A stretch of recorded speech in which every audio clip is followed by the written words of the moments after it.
Fools are headstrong and reckless. Here, gullible means simple-minded, easily persuaded, or those who lack thoughtfulness in choosing their opinions or making decisions. Chris, I know you saw it, but I recently tweeted about how we often assume that the more educated people are, the more critically they would think about issues, and that people who are less formally educated might not think as critically as those who are formally educated.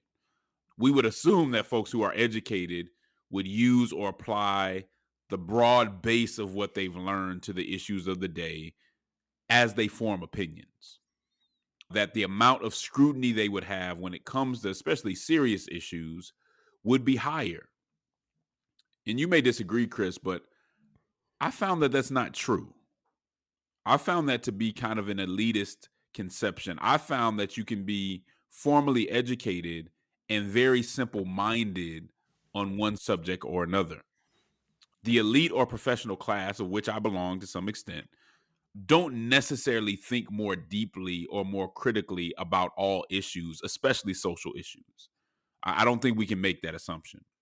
For one, exposure to more information doesn't necessarily translate into more wisdom. Your eyes on the times, you walk ready to speak up. But with so many problems, you're exhausted trying to keep up. This is the Church Politics Podcast, where you can get political commentary from a biblical worldview. We're not trying to be conservative or progressive. We're trying to be Christian in the public square. And I'm black as heaven. I'm made in God's image. Nobody can change my settings. Amen. Got off my knees and put it into my search. It's easy to sell your soul when you don't know what it's worth. What you know, good and camp, you're listening to the And Campaign's Church Politics Podcast with Justin Gibney, a.k.a. Bishop Cooper's grandson, and the Windy City representative, the baddest brother above the Mason-Dixon line, my play cousin, the Right Reverend Christopher Butler. Chris, I want to start this off on a serious note, and really just to test how much you know about me. Do you know where I'm from? What city I'm from? I do know what city you're from. Where is that? You're from Denver. I'm from Denver. There was a athletic competition on earlier this week between the Denver Nuggets and another team. And my team, the Denver Nuggets, who I've been talking about this whole year and really knew that they would be at this point. They won that competition. Again, we don't like to cover, sports too much, but I think it's appropriate even for a show that's about the gospel, because the truth is, right, and at the end of the day, the gospel was about truth, is about salvation. The truth is, Denver won that game handily, let them back in, let it play with them a little bit, but took them out. And I just want everybody, as we start this show off with the truth, to recognize that truth and recognize that your little team, the little L team from Los Angeles, might be in trouble. So just wanted to start off with that. I think it's important that we recognize those truths and keep them close. Were you able to watch that game, Chris? I watched the beginning of it. I was surprised to see the final score, but I had a lot of work to do, so I tuned it out. It seemed like it was well in hand, and it ended up, it ended up where. Yeah, I mean, when you whoop up on somebody and you kind of get bored and they come back, that little stuff happens. But I thought they made their point. I thought they played a really good game, so I'm looking forward to them winning this series. Shout out to the Denver Nuggets, and let me also say this, because I was in my home city last week. I want to give a shout out to the Colorado prayer luncheon because I was able to go to that prayer luncheon, got to meet the mayor, got to meet the governor. And really shout out to the And Campaigns chapter in Denver. Really had a great time being home. Brought my sons. They got to go to my old high school, the state champion Cherry Creek Bruins. We had a good time. And so it was good to get back, good to see everybody, and very welcoming to be at that prayer luncheon and all the folks that I met there. So the other thing that I put out there, Chris, is obviously if you have not read the Invisible Institution newsletter that came out a couple weeks ago, you need to go check that out. We talked about an article last week that Chris wrote there. I wrote an article. John Richards wrote an article.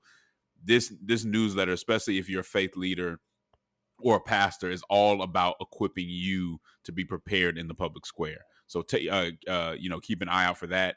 Go sign up for that newsletter. Also, y'all know what it is. As we always say, we want to give a shout out to our sponsor, the Fetzer Institute, for supporting us in what we do and how we do it. And also those who are our patrons on patreon.com/churchpolitics. We need y'all. This podcast has become fairly well known around the country only because of word of mouth, but it's time to kind of get past some of that stuff. We got to do a little bit more marketing to get to as many Christians as possible. So keep telling your friends and folks at church by all means, but we need you to give so we can do much more on this platform. It means a lot to us. And also check us out or send the video from YouTube to one of your friends or something like that too. Most of you are used to watching it or listening to it on, either Spotify or iTunes, and that's cool. But if you look at our YouTube, we need to get those numbers up because people would think we only got about 200 listeners if you looked at YouTube. So Make sure you're getting over there. Send that out, even if that's not the way that you want to watch it, and we would greatly appreciate it.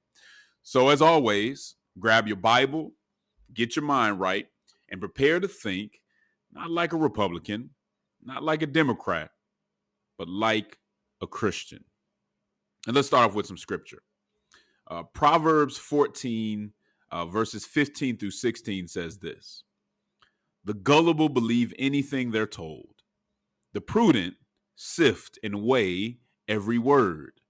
The wise watch their steps and avoid evil. Fools are headstrong and reckless." Here, gullible means simple-minded, easily persuaded, or those who lack thoughtfulness in choosing their opinions or making decisions. Chris, I know you saw it, but I recently tweeted about how we often assume that the more educated people are, the more critically they would think about issues, and that people who are less formally educated might not think as critically as those who are formally educated. We would assume that folks who are educated would use or apply the broad base of what they've learned to the issues of the day as they form opinions. That the amount of scrutiny they would have when it comes to especially serious issues would be higher. And you may disagree, Chris, but I found that that's not true. I found that to be kind of an elitist conception. I found that you can be formally educated and very simple-minded on one subject or another. The elite or professional class, of which I belong to some extent, don't necessarily think more deeply or more critically about all issues, especially social issues. I don't think we can make that assumption. For one, exposure to more information doesn't necessarily translate into more wisdom. And we've talked about that before, Chris. Mm-hmm. And the other thing that I would say too is that there are different types of intelligence. I've learned through the years that just because somebody is smart when it comes to engineering or law doesn't mean that they're smart when it comes to money, right? We all know people, to add to that, who are book smart but don't have a lot of common sense, or who have a lot of degrees but have hardly any mother wit, right?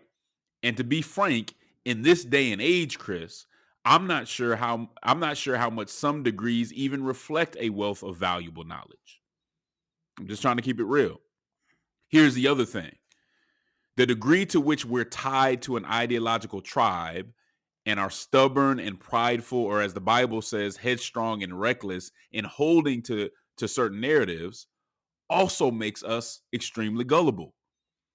In other words, the more I want all progressive or conservative narratives to be true, the more gullible I'll likely become to make that so. And I think that all people of all education levels are subject to that. We're extremely gullible when it comes to what we want to hear or what our tribe presents us as this esoteric knowledge or knowledge that only a special group of people can understand. And so when we're wanting to understand that esoteric knowledge, we often just become gullible to things that don't even make sense. We go into certain spaces, and part of fitting in is acquiring the sensibilities and the point of view of the custodians of that space, of the gatekeepers, whether it be executive professionals or activists and academic leaders. We want to gain their approval. To disagree with them, even if you're right on the merits, restricts your access into that group. And that's certainly true, once again, when it comes to social issues. In short, our desire to be considered elite can render us extremely gullible despite the education that should have raised our level of scrutiny, but doesn't always do that. We start following and believing what certain influencers say smart people are supposed to believe or should believe. So, Chris, as somebody who wants to be smart, I may believe what I'm told smart people should believe without actually thinking critically through the issue myself. We outsource that work to other people, even when their conclusions are in conflict with the word of God. Again, to disagree with these influencers on issues like abortion or transgenderism is simply not to get it. And inside these groups, not to get it is the worst thing that could happen, right? It's much easier to just go along and parrot the talking points. It's much easier just to post your pronouns and use words like Latinx, whether it makes sense or not. Because when in Rome, right? Now, this isn't to say that higher education is bad. I have higher education. I think it's good. But highly degreed people are not less prone to uncritically accepting bad ideas or false narratives if there's a clear consensus among the tribe that they want to receive validation or legitimacy from. Right? The general posture in this sort of group is that everything associated with traditionalism is wrong. So it's pretty safe to do the opposite or believe the opposite of what that group of ignorant people who think the unborn have dignity and think biological men shouldn't play women's sports. It's safe to assume that you should go in the opposite direction, to oppose the things that they believe are true, because they can be closed-minded, because they can be anti-intellectual, and because they are bigoted. But here's my point. I think that narrative is flat and can mislead us just like anti-intellectualism can do. Mm-hmm. Chris, do you see where I'm coming from on what we can call the equality of gullibility? I really do. And I actually was pricked intellectually when I saw your tweet on Twitter. I'm still trying to grow up and be better about tweeting, but I thought about it a lot because I've been thinking about this and even have a few conversations about it, because I feel like we might be dealing with something a little bit more structured and I think a little bit more dangerous than just gullibility. Because I think we're dealing with continually an outcome of the ideological capture that you're finding more and more in both formal academic spaces within the university systems, but also informal academic spaces that are kind of like the social and cultural professional environments that are populated by and controlled by university graduates. It's almost as if the goal of education itself has been sort of reoriented, and to a certain extent, we're outsourcing some of that thinking, like you said. But I'm finding more and more that people have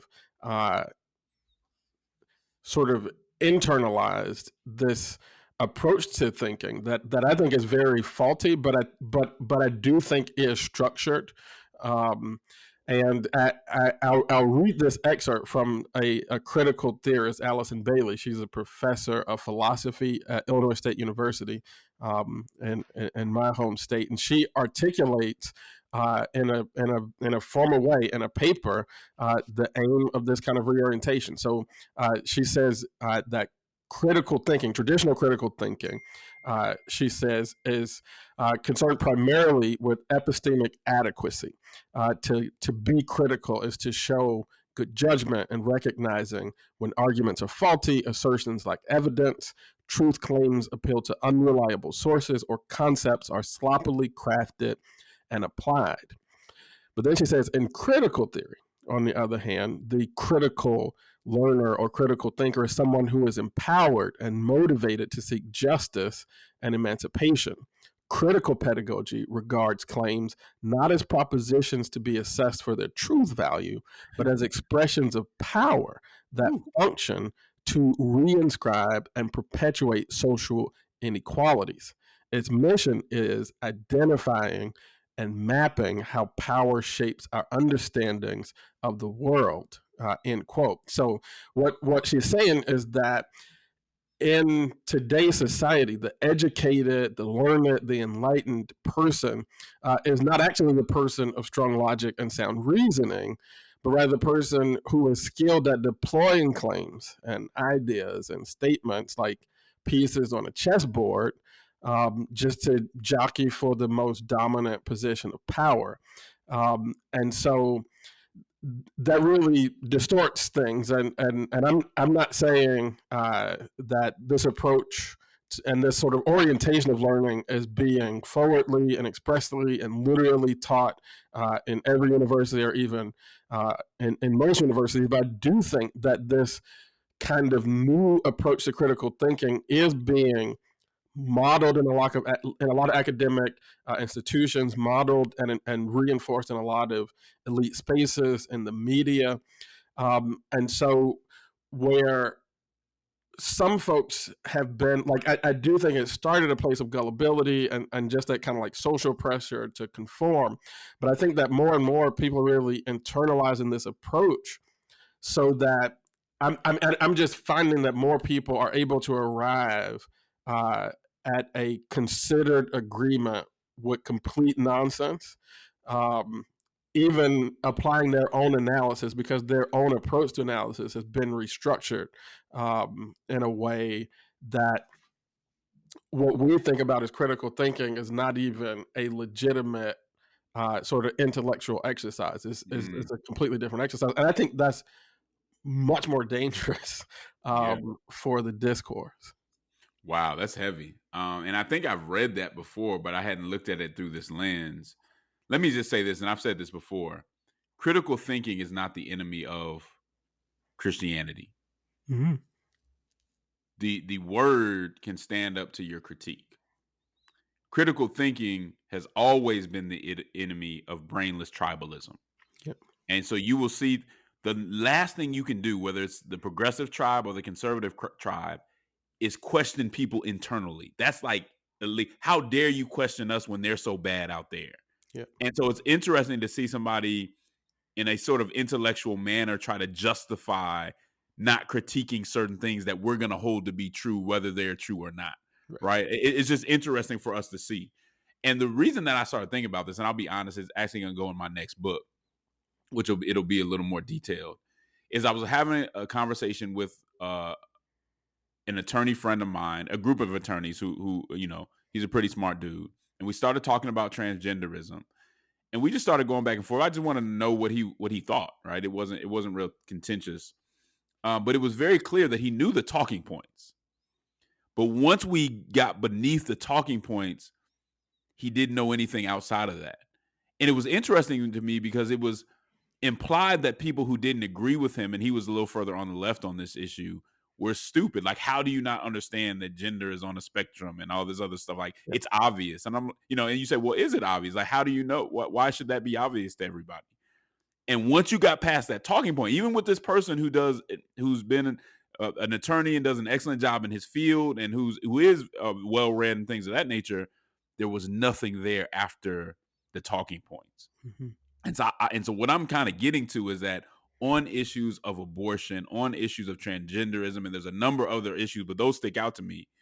The people who are supposed to be the smart people in the society, in many instances, have not really thought very deeply about that. They've just taken the talking points of what those folks are supposed to believe.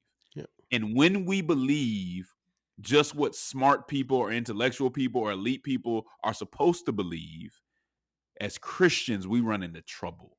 Yep. There's nothing in the Bible that says that's safe for you. And what I can guarantee you is if you start to test people to go past the talking points, you will find, whether they're an executive, whether they're the partner, you will find that oftentimes they haven't gone that far. I mean, let's be honest, most people don't sit in deep thought. Like, that's kind of what me and Chris do. But most people don't sit in deep thought about a lot of these issues. We take shortcuts, or we trust other people who we think are credible to kind of give us what, we should be thinking. Christians have to be very careful with that. And so I'm not saying that you should trust uneducated people more. No, I'm saying that you shouldn't assume based on somebody's education level or how intelligent they may be in some field that they've thought about other issues deeply, because you often find that they have not. Go ahead, Chris. Yeah, and I think that that's a great point, because what you're almost doing is exchanging that credential for a form of goodness or piety, especially if you listen to how Bailey argues for this new approach to critical thinking. Those arguments quickly go to the kind of labeling and name calling, right? Like, it's bad because it's racist, it's bad because it's sexist, and that's the end of the analysis, because it's not about kind of like proving out an argument step by step based on some kind of logical formulation. It's simply about how does this map onto society in a power framework. And so if it's racist, then it's bad. Even if it feels logical, we can reject it because it's racist. And so you're kind of endowing that credentialed group with a level of goodness and piety that really ought to belong to the Lord. So it's really bad, I think, for Christians to do that. I think we have to understand we should be careful of that calling it racist or sexist or any other kind of label is not sufficient, right? Like, we really have to analyze it through the lens of the scriptures. Otherwise, we have surrendered the standard of righteousness has now become like what the tastemakers are saying versus what the Lord has said. Yeah, and the truth is, our discourse can't work like that. And I think that's one of the problems with cancel culture. Within our discourse, you don't just get to have a set of elites, whether they be in academia, whether they be in the somewhere else in the professional class, that come to a conclusion and just put it on everybody else. Yeah. And that's what has happened with a lot of these issues, namely transgenderism. You have a group of people that have come to a conclusion, and I don't necessarily think they've come to it from a malicious place. They may be well-meaning, but they've come to a conclusion that hasn't gone through the discourse. And we don't have an oligarchy. So even sincerity needs to have proof, right? Since even sincerity is subject to proof. So even if you really are doing this for the right reason, in a democracy, you got to prove it. You got to persuade people. And that's what folks in this space don't often want to do once they come to a conclusion. And that's undemocratic. And I would say for us, it's unfaithful for us just to go along with that without running it through biblical scrutiny, which is not something that you're going to be taught at a secular institution or any of that stuff, right?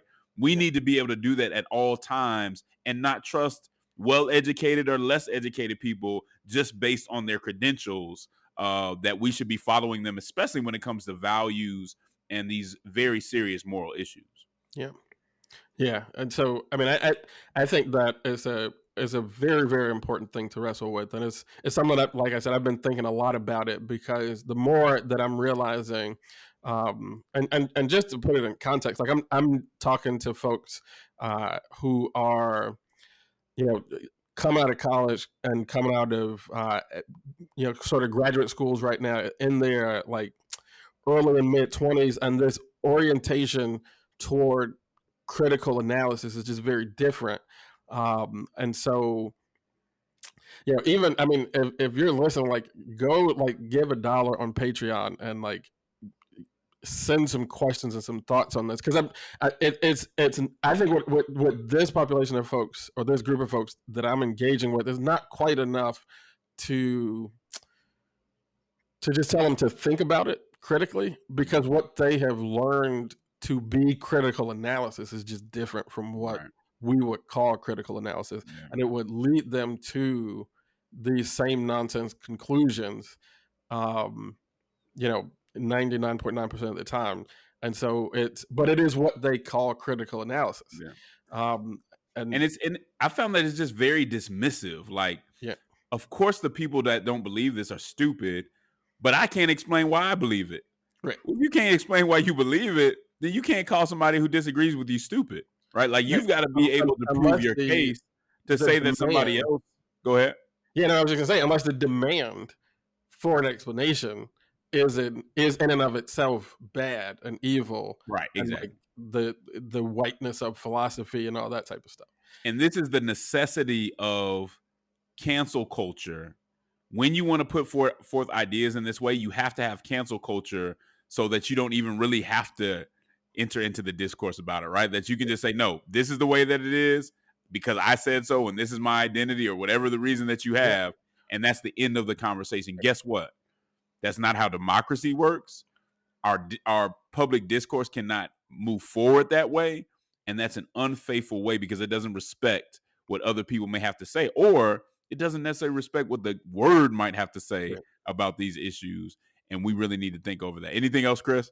Yeah, I was just gonna say it also, to me, is anti-intellectual to approach things in that way, but that's not what the intellectual is being taught in our time. And so I feel like that argument increasingly is being taken away from me, that is anti-intellectual. It feels like my approach is anti-intellectual, and it's laced with that morality, which is what I really want to caution people toward, because it's not just because it's my idea, it's because your idea is going to hurt somebody, right? Like, therefore the conversation is over. Once I said it's going to hurt somebody, it's over. It's over. So I'm protecting the vulnerable, and you're attacking the vulnerable. And so because of that, you're bad, I'm good, and I'm not going to deal with you because you're so evil. And that's such a great point.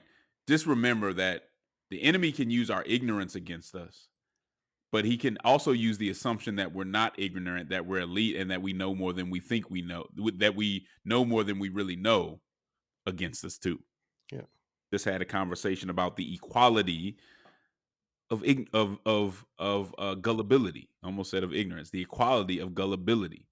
But I want to get into something different, which has something to do with ignorance in a way. But let's talk about it. Chris, Ralph Edward Cruz, aka Senator Ted Cruz, had the audacity, had the nerve, had the unmitigated gall to try to call out the Biden administration over immigration. Now, I say this admitting and being very clear on the fact that the Biden administration, or Biden himself, I think, and I'm not speaking for you, this is me, sold the American people a bill of goods during the campaign about what they would do or what they could do when it came to immigration and when it came to what was going to happen on the border. It's, in many cases, they've done the same thing that Trump did. Mm-hmm. And I think that issue was used in a way sometimes to get people to think that they could be more compassionate and they were going to do all these things, and they just couldn't do it. Or if they even planned to do it, who knows? Yeah. So I do think that's a fair critique for somebody to give. I'm not saying that the Biden administration is without blame for what's going on at our border. I think even during the campaign, they made some crucial mistakes, and they're limited in what they can accomplish. But the reason they're limited in what they can accomplish is partially because of Ted Cruz. I'll be honest with you, Chris. It is hard to accept any criticism coming from Ted Cruz, of all people, when it comes to immigration. In part, he built his name and his brand on roasting Republicans like Marco Rubio, who were working with the Gang of Eight, I think it was, which was a bipartisan group. So working with Democrats to find a comprehensive solution to our immigration problem. He cut his teeth. He made his way and got a name off blasting Republicans who were trying to get something done on that issue, making it to where it was completely untenable, to where you could not even be seen really talking seriously with Democrats to try to get something done. And it created a whole environment on the Republican side of the aisle where nobody was willing to do that because they didn't want to lose their job. They didn't want to lose a primary because they were actually trying to get something done, and that he could call amnesty, or that they could call all these names. And they just figured, look, it's not worth it. We're not going to do anything on the subject. Cruz led the charge to ensure that we never got immigration reform. And now he wants to blame someone else. He wants to jump up and say, oh, look at what the administration is doing, when you've done everything in your hands to tie, everything in your power to tie the hands of pretty much every administration since you started talking about this. I just can't accept. I can't sit here and accept. I ain't forgot. I know there's a short memory sometimes when it comes to politics. I have not forgot what Ted Cruz did, the environment that he helped create. I will not sit here and listen to him talk about what somebody else isn't doing when it comes to immigration. I will have my critique of the Biden administration. There's a very fair critique of that. I can listen to that critique from somebody like Marco Rubio or other Republicans that actually tried to get something done or tried to work with others. Senator Cruz, you don't have the credibility to really speak on this or criticize anybody else in that regard until you change some of the attitudes and really the tone that you created. Yeah. But go ahead, Chris. Yeah, I mean, I wish we had all the bells and whistles, because I like you can't forget the what the Rubio Schumer amnesty plan, right? Like that was Ted Cruz's lead line that he used to blow up that moment, and when you really think about this immigration issue, that Gang of Eight moment was as close as we've ever gotten to a real comprehensive solution on immigration reform, which is something that we absolutely need. Now, never mind the fact that Ted Cruz himself had actually spoken in favor of the basic framework that the Gang of Eight was pursuing in committee before he decided to run for president. He'd actually spoken in favor of that approach. So it was already, it was sort of a dishonest move for him to pick that up and take it as his sort of crusade in his own name making or whatever. But he blew up that moment. And like you said, I don't think it's fair to go back and now just step forward and try to criticize. I'll quote Bryant Wright, who's the former president of Southern Baptist Convention. I mean, and he said that too many conservative evangelical Christians are allowing their views on immigration to be shaped more by talk radio and politics than by the scriptures, right? And a lot of that has to do with folks like Ted Cruz. I think people in both of the major parties, people all over the country, know that we need reform, and it's just impossible to do in Congress because working with the other side on this issue is a non-starter for anybody who wants to move forward in a particular political party. And sitting where I sit right now in the city of Chicago, where we literally have migrants sleeping on the floors in police stations, lawsuits being filed against the city because they want to use a shuttered school to house immigrants, and the Black people in that neighborhood have been trying to get a hold of. I mean, it's so much consternation and chaos all throughout the country based on this issue. We need a real solution, and people like Senator Ted Cruz need to own their role in preventing a bipartisan solution, and try to repair some of that damage if they're going to step into any conversation over the issue. Because right now, as far as I'm concerned, you just have too many people who are made in the image of God, U.S. citizens and immigrants alike. Too many people are hurting. Too many of our institutions and resources are being unnecessarily strained because we haven't found a solution to this issue in the decades that we've had to discuss it. Yeah, and let me remind you of something else. When we think about the polarization in politics, nowadays we kind of point to Trump and folks like that. Let me be very clear. Before Trump even stepped on the political scene,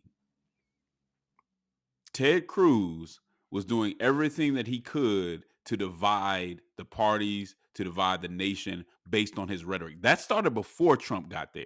Mm-hmm. And Ted Cruz was right in the middle of it. And one of my biggest issues with Ted Cruz is that he's always been opportunistic. He's always seemed to put the advancement of his career before real people. Now, politicians in general can do that. But when you want to talk about extremes, I don't know a worse extreme than Ted Cruz, who will do anything in the moment to try to get to the I don't think he ever gets to the presidency. And I'm not sorry to be able to say that. Because he has compromised himself over and over again. He's hurt this country over and over again, hurt the discourse over and over again to get what he wanted, to appeal to the worst voices and the worst just the worst feelings and worst motives of his side. Yeah. Not once have I seen him stand up and say, that's not right. Let's not go that far. No, he takes it as far as he can get it, as far as he can take it, and as far as it will be to his benefit. Yeah. He's continually done that. And I just want to remind people, not in the defense of Donald Trump, but just for the history's sake, Ted Cruz was doing that before Trump. Yeah. I mean, it's real. You were almost looking to see where Trump, kind of took a page out of Ted Cruz's playbook, because I think Ted Cruz doesn't get to the presidency because Ted Cruz does not have the sort of like raw political talent to get away with being that opportunistic and saying things and going to the extreme without regard for what he has said and done previous to that point, right? Like this whole thing of like, the Rubio Schumer amnesty plan. Well, you were in support of that plan before, or at least the general frameworks of that plan before you were running for president, and you thought you could use it to get to the base. Yeah, so it's very, I think it takes a certain amount of political skill to be able to do that. I can think of other presidential candidates who have great political skill and have done that to some extent, but I'm not going to get into what about isms right now. We're just focused on Ted Cruz, but it's he lacks the talent to be able to do it well, at least well enough to get to the presidency, to just cause people to forget about or disregard things that you've said or done in the past. But I do think that Ted Cruz and others who destroyed that Gang of Eight moment have a share of responsibility to either try to repair the damage or at least to just be quiet, right? And don't try to enter. Do some positive work first, and then maybe you can step in and criticize somebody else. The other problem that's been with him, and I think this is what you're getting at, is his opportunism is so thinly veiled. Yeah. Right? Like he can't even, like some people have the skill to cover theirs up a little bit more.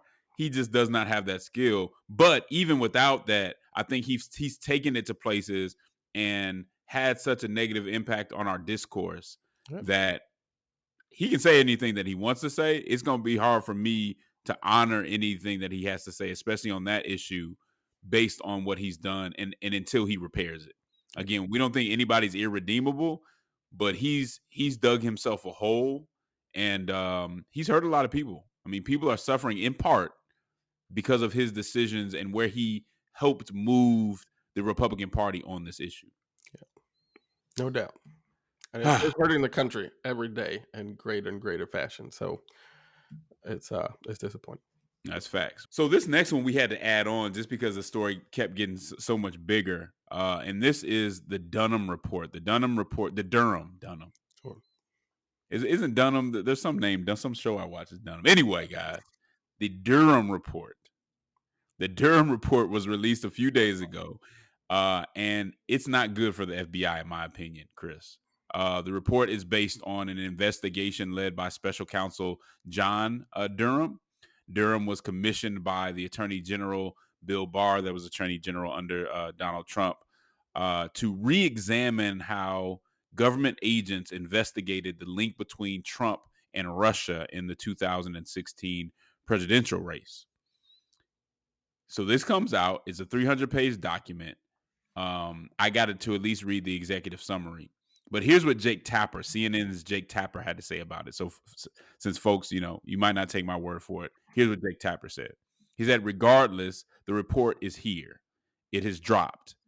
And it might not have produced everything of what some Republicans hope for. It is, regardless, devastating to the FBI, and to a degree, it exonerates Donald Trump. That's what Jake Tapper said. Now, as you could guess, Tapper was attacked by the progressive communications group Media Matters and others, basically, Chris, for saying something that could in any way help the right or help Trump in particular. Regardless if it was true or not, you're not supposed to say that. You're not supposed to say that it exonerates Trump. You're not supposed to say that it is bad for the FBI when the FBI is, today at least, in the good graces of many progressives.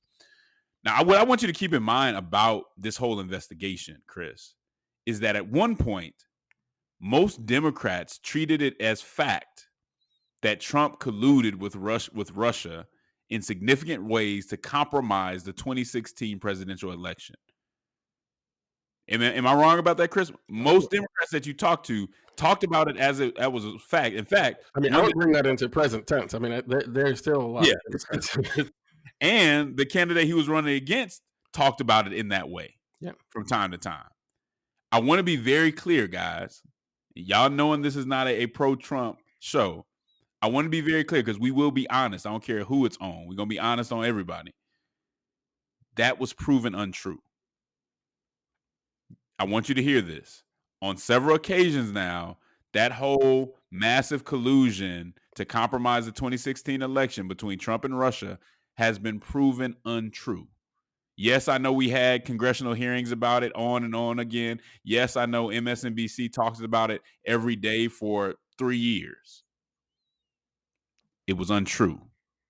Now, in the report, Durham criticizes the FBI for being politically biased and in the investigation of the 2016 Trump campaign. Basically, this is one of the things he says. He said that the FBI used raw, unanalyzed, and uncorroborated intelligence.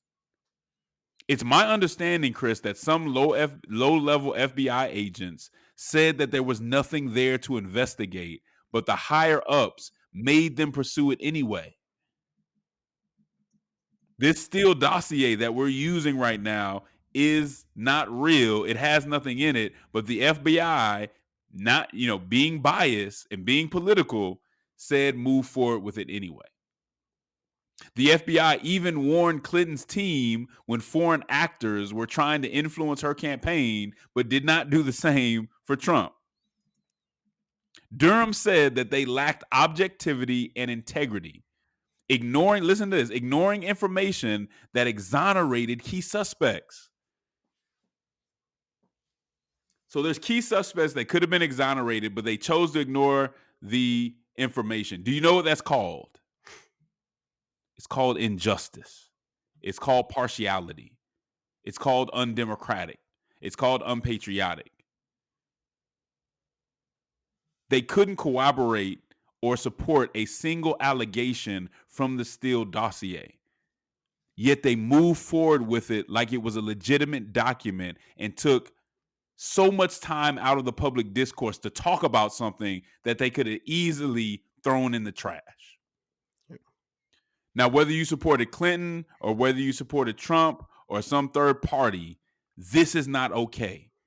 And Christians need to be able to say, whether we like Trump or not, and we can all name all the issues that we have with them, that is not okay. That is not how our intelligence community should be acting. Y'all have to, and some of y'all owe some other folks an apology. Y'all have to get it through your heads. The whole collusion between Trump and Russia has been proven to be untrue, especially to the extent that many folks were talking about it. You might not like that, but if you want the other side to be honest when things that they're talking about aren't true, then maybe you should start doing it first. Go ahead, Chris. Yeah, I mean, you've said, a lot of what has to be said here. This, for me, just hits squarely at one of these issues that I think is one of the top 2 or 3 that's facing our democracy, our kind of civic and political culture, and that's the erosion of trust in our basic institutions. And I think for that reason alone, there's got to be some kind of accountability here, right? You can't have a situation. I mean, the report literally says the FBI failed to uphold their mission of strict fealty to the law, and you can't have the top law enforcement agency in the United States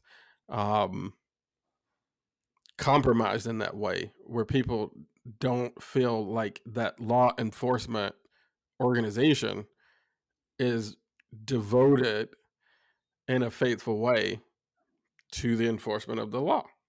That's a big problem. I'm one of the parts, and I didn't read the entire report, looked at the executive summary and kind of flipped through the report, but this report brings to light, a severe accusation, I think, that the president, then President Barack Obama, the vice president, who was at the time Joe Biden, and the attorney general, who at the time Loretta Lynch, were all briefed on what the Durham report calls the Clinton intelligence plan, right, which we know now as the Steele dossier.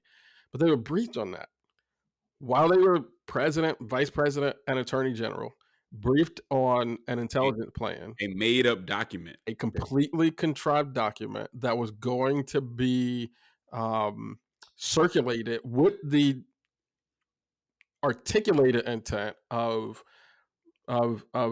manipulating the outcome of a presidential election. That is a significant thing, and you can't just look the other way. And like, I'm no Obama hater. It's a picture of me and Barack Obama on the office and on the wall in my office. I don't hate Barack Obama in to any extent, but even if you love Barack Obama, that's just that's very eye catching.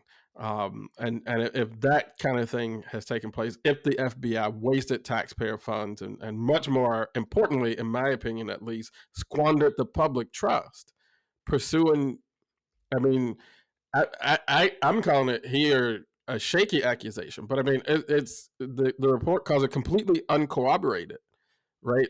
Simply false, and they wasted public funds, squandered public trust, millions. And talk about the hearings. Time we could have been talking about immigration or something else. We're talking about this fake accusation. And really, the longer run of this, like if you look at like how this whole discussion of Russian interference in our elections has skewed even kind of like the American view of Russia itself, and made Russia like this big bad nation that needs to be checked and contended with, rather than the kind of nation on the back end of national greatness more so than been at the height of it in terms of its strength, its power, its ability to impact, American elections and American politics, all that stuff. All of those dynamics are at play, even in our current politics, right? In our current political moment, when we think about, the current war with the Russian invasion of Ukraine, all that stuff is colored by this whole conversation. And what this Durham report tells us is that it was all based on false pretenses and moved forward through the FBI because of political bias. And that's a massive problem, because even if nobody technically broke technical laws, it erodes the public trust in a way that some kind of accountability, I think, has to come forward in order to try to begin to restore trust in our institutions. Yeah, and let me say this. If you're waiting for partisans on your side to admit that this is the truth before you believe it, shame on you. Let me give you a hint. They're never going to admit it. Your favorite person that you go to for confirmation bias on the left is never going to admit that this was a big deal. Now what Democrats are saying is there wasn't enough to send anybody to jail, as some Republicans wanted. Therefore, this doesn't matter. Yep. If you believe that, shame on you. Read it. You don't have to trust me and Chris. Read it for yourself. This is terrible, especially when it has to do with democracy. Everybody cares so much about democracy. Everybody's talking about saving democracy. This is part of the problem. You can't talk about saving democracy when you talk about Trump and January 6th, which was a huge, massive problem that we talked about on here, and not care about this. And part of the problem with our public square is that Christians care too much about partisan and ideological narratives than they do about the truth.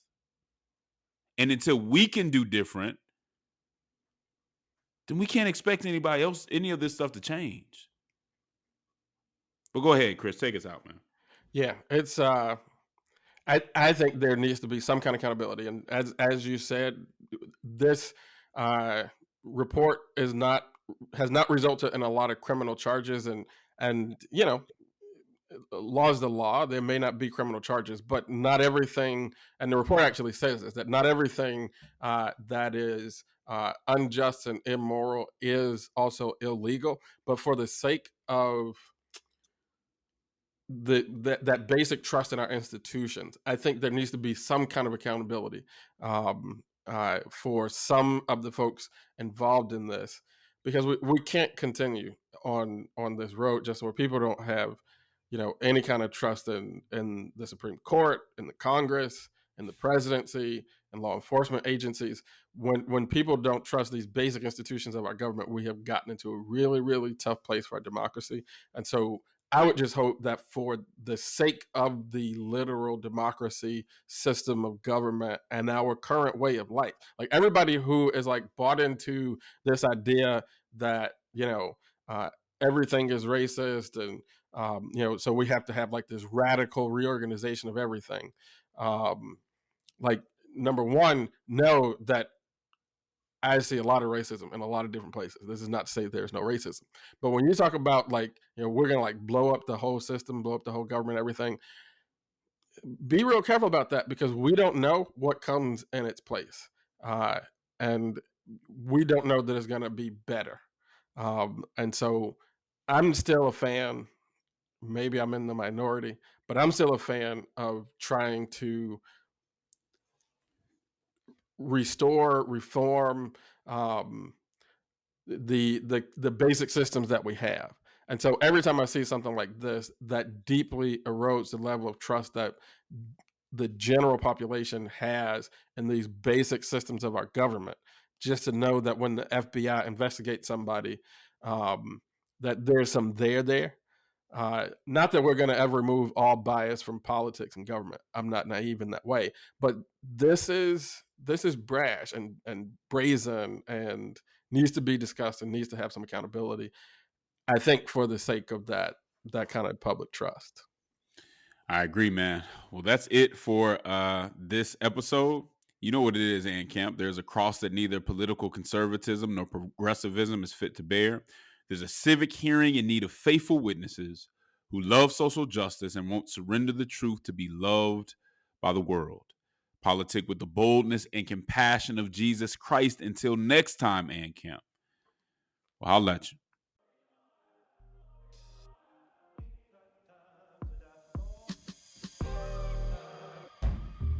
Dear Lord, dear Lord, pay for my sins, Lord. I'm black as heaven. Amen.